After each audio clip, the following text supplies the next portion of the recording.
Hi ළමයි කොහොමද ඔයාලට? ඉතින් අද මම ඔයාලට ගේන්නේ ඩුබායි වල වැස්සේ තෙමෙන්න තියෙන ප්ලේස් එකක්. මේ ප්ලේස් එක තියෙන්නේ කොහෙද කියලා මං යන ගමන් ඔයාලට කියන්නම්කෝ. ඉතින් ඕන මමයි මගේ යාළුවයි ගමනට සූදානම්. දැන් යන්නයි හදන්නේ. ඇත්තටම යන ගමන් ඉන්නේ. මේ හරි ඔන්න ප්ලේස් එකට ආවා. මේක සාජාවල ඒ කියන්නේ සාජා කෝනිච් එකේ ඉඳලා 9 minutes දුරකින් තමයි තියෙන්නේ. ඔයාලා සාජා ඉඳලා සපාය වෝක් කියලා මැප් එකේ දැම්මහම ඔයාලව හරියටම ප්ලේස් එකට අරගෙන යනවා. ඉතින් මෙතන තියෙන විශේෂත්වය මම කියන්නම්. මෙතන හැම පැයකට පාරක්ම වහිනවා. නිකම්ම වැස්ස විතරක් නෙමෙයි ඔයාලට ගොරවන සද්දේ ඒ වැස්ස ෆීලින් එක ඒ විදිහටම දෙනවා ළමයි. ගිහිල්ලා බලන්නකෝ මම කියන්නේ බොරුද කියලා.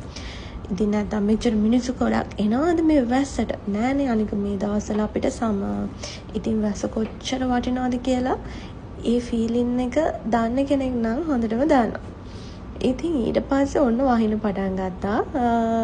ඇත්තටම මේක ෆේක් කියලා අපි දන්නවා. ඒ වුණාට ඒ වැස්ස වහිද්දි හිතෙනවා නැචරල් කියලා. මොකද ඒක ඒ විදිහ ෆීලින් එකක්.